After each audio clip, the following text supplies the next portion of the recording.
قام سعادة سفير جمهورية سوريا العربية الدكتور ماجد شدود بزيارة لإذاعة السربية الدولية. كانت هذه مناسبة للحديث مع سعادته حول مجمل العلاقات والتعاون بين جمهورية سوريا العربية وجمهورية صربيا. العلاقات الودية والتقليدية بين البلدين تسير في خط تصاعدي. هل أنتم راضون عن المستوى الذي وصلت إليه هذه العلاقات، وهل هناك مجال لترقيتها؟ أولا في المقدمة تقدم بالشكر الجزيل إلى الإذاعة التي منحتني هذه الفرصة للتحدث إلى الشعب الصربي الصديق، وعبر هذه الإذاعة أيضا أبعث بأجمل التحيات والتمنيات الطيبة إلى الشعب الصربي الصديق والعزيز، متمنيا له استمرار التقدم والنجاح والتوفيق. لا شك بأن العلاقات بين صربيا وسوريا لها جذور تاريخية عميقة وقوية، وشهدت خلال المراحل الماضية تطورات نوعية. وبعد التطورات منذ التسعينات التي حصلت في يوغوسلافيا السابقة، تأثرت هذه العلاقات بشكل كبير ضمن الظروف والمعطيات السياسية التي مرت في المنطقة، ولكن هذه العلاقات بدأت تشهد في السنوات القليلة الماضية إعادة الحيوية والنشاط لهذه العلاقات، وبالتالي بدأت تشهد تطورات نوعية من أجل إعادة هذه العلاقات إلى ما كانت عليه لما فيه مصلحة الشعبين والبلدين. وسوف أعطي بعض المؤشرات على تطور هذه العلاقات. أولا، تم إحياء اللجنة العليا المشتركة السورية الصربية، ونتيجة وفد كبير ذهب من صربيا إلى سوريا برئاسة وزير الطاقة آنذاك، وهو رئيس اللجنة العليا المشتركة الصربية، واصطحب معه وفد كبير اقتصادي، وتم إحياء هذه اللجنة. بالإضافة إلى ذلك، السنوات القليلة الماضية شهدت تبادل وفود بشكل متعدد على كافة المستويات، على مستوى الوزراء وعلى مستوى معاونين الوزراء وعلى مستوى المدراء وعلى مستوى الخبراء. ومجرد عودة هذه الوفود تشكل كما ذكرت مؤشر لإعادة الحيوية لهذه العلاقات. نقول أنه لا شك في أن العلاقات الاقتصادية مكانا مهما في العلاقات بين الدول. هل الأمر كذلك في علاقات البلدين؟ وهل توجد مشاريع اقتصادية محددة لرفع مستوى هذا التعاون بين البلدين؟ تأكيد العلاقات الاقتصادية هي مؤشر، نعم كما تفضلت، هي مؤشر لمستوى تطور أي علاقات بين أي دولتين أو أي شعبين. العلاقات الاقتصادية أيضا بدأت بالتطور كما ذكرت في المقدمة. العنوان الأول كان إحياء اللجنة العليا المشتركة. 2. الآن نتيجة تبادل الوفود الذي ذكرته يتم الآن إعداد عدد من الاتفاقيات في المجال الاقتصادي، اتفاقية في إطار العلاقات الاقتصادية والعلاقات المالية وعدم الازدواج الضريبي وتنظيم وتأطير هذه العلاقات الاقتصادية.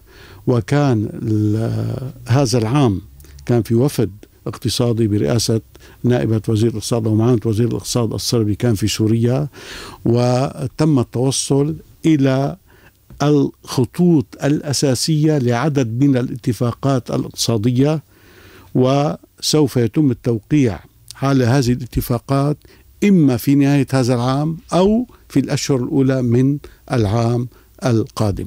حقيقة هذه الاتفاقات سوف تشكل نقلة نوعية في تطوير العلاقات الاقتصادية بين البلدين.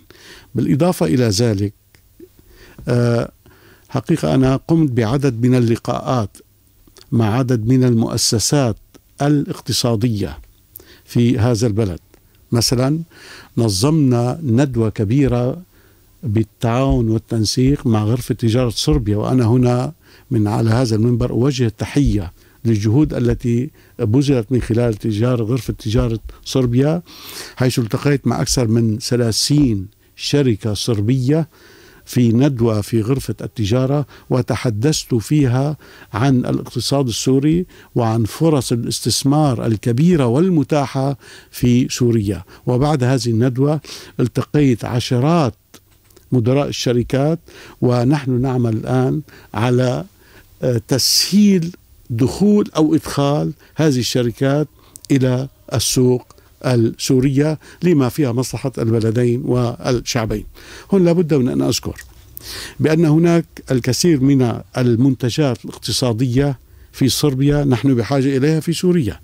بالمقابل هناك كثير من المنتجات الاقتصادية في سوريا يحتاجها السوق الصربي، لذلك عملية التبادل تؤدي إلى تكامل وتحقق مصلحة الشعبين والبلدين. كذلك شكرا أولا. بالنسبة لموضوع الثقافة، نحن نعلم جميعا أن الثقافة تلعب دورا مهما في تقارب الشعوب، فما المستوى الذي وصل إليه التعاون في هذا المجال، وهل هناك إمكانيات لتوسيعه؟ طبعا الثقافة عامل هام جدا في التقارب بين الشعوب، وخاصة ما نشهده اليوم أو منذ فترة في استخدام الثقافة ليس وسيلة للتقارب وإنما وسيلة للصراع.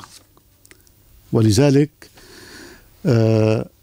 في المراحل الماضية كان هناك تعاون ثقافي كبير بين صربيا أو يوغوسلافيا وسوريا، وأنا أقول الآن بأن التعاون الثقافي بدأت تعود إليه الحياة والحيوية والتطور، وسوف أعطي أمثلة على ذلك. طبعا أيام زمان كان هناك عشرات آلاف الطلبة السوريين يدرسون في صربيا، وأنا كنت منهم. صحيح. وزوجتي أيضا كنا ندرس كمنح في جمهورية يوغوسلافيا السابقة. الآن بدأت الحيوية. أولا يتم الآن إعداد مشروع اتفاق ثقافي جديد بين صربيا وسوريا لتنظيم العلاقات الثقافية بدل من الاتفاق السابق، وهذا مهم جدا. النقطة الثانية، خلال السنوات القليلة الماضية تم إعادة الحيوية للعلاقات على مستوى الجامعات ومراكز الأبحاث أيضا الصربية والسورية. رئيس جامعة بلغراد ذهب مع وفد كبير خلال 3-4 أشهر الماضية، كان في زيارة دمشق والتقيت به، وتم الآن توجيه دعوة لرئيس جامعة دمشق مع وفد كبير من عمداء الكليات لزيارة جامعة بلغراد، وتم تحضير مشروع اتفاق تعاون ما بين الجامعتين من أجل التوقيع عليه، ونأمل أن يكون ذلك في الأشهر الأولى من العام القادم. ولكن الدعوة وجهت وأرسلت عبر السفارة من قبل رئيس جامعة بلغراد إلى رئيس جامعة دمشق. هي النقطة الأولى. النقطة الثانية، الخطوة الثانية كانت مهمة جدا، بأن السيد الرئيس الصربي بوريس تاديتش حقيقة قدم لعدد من الدول، عدد انحياز 20 أو 22 دولة، لكل دولة 5 منح ومنها سوريا. والخمس منح 5 طلاب الآن إجا منهم 4 طلاب، وهم بدأوا بدراسة اللغة الصربية، والخامس قريبا سوف يأتي. وهذا في أيضا نوع من إعادة الحيوية. أيضا على المستوى الثقافي هناك محاولة وجهد تبذله السفارة لإشراك الفرق الشعبية الصربية سواء كان الموسيقى أو الرقص الشعبي في إطار المهرجانات التي تشهدها سوريا، مثل مهرجان طريق الحرير، مثل مهرجان المحبة في اللاذقية، مثل مهرجان بصرة، مثل مهرجان تدمر، مثل مهرجان حلب إلى غير ذلك. ونحن خاطبنا الجهات السورية وأرسلنا لهم أسماء هذه الفرق النوعية والمميزة. أيضا يجري العمل على إشراك أيضا صربيا وسوريا في إطار المهرجانات السينمائية والثقافية بين البلدين. مثلا العام الماضي كان في فيلم ومخرج اسمه حاتم علي مشهور في سوريا، شارك في فيلم في مهرجان السينمائي الذي حدث في بلغراد، وهذه حقيقة بادرة أولى. أيضا السفارة تبذل جهود في إطار يعني تعميم الثقافة السورية والحضارة السورية في صربيا. نحن أجرينا معرض في زيمون منذ حوالي 3 أشهر، والآن نخطط لمعرض آخر في بلدية فوجدافاتس من أجل تعريف الناس بالحضارة والثقافة السورية المختلفة.